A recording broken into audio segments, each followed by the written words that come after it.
மூர்த்தி அவர்களை பத்தி உங்களோட கருத்து என்னவா நீங்க நினைக்கிறீங்க?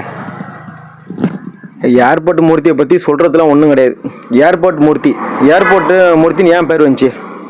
ஏர்போர்ட்டில் அவர் என்னென்ன செயல்கள் செஞ்சார்?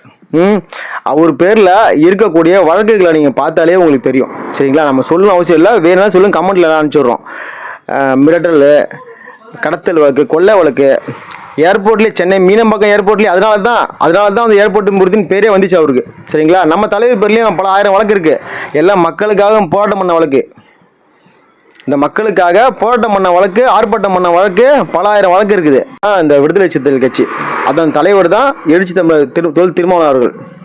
10 பேர் கூட இல்லாத ஒரு கட்சி தான் அந்த ஏர்போர்ட் மூர்த்தியோட கட்சி. அதையும் இதையும் ஒப்பிட்டு பேசுறது ஏற்புடையதல்ல. அது ரொம்ப மிகப்பெரிய தப்பு. பார்த்தீங்கன்னா தொடர்ச்சியாக 2 கட்சியும் ஒப்பிட்டு பேசுறது ரொம்ப தப்பு.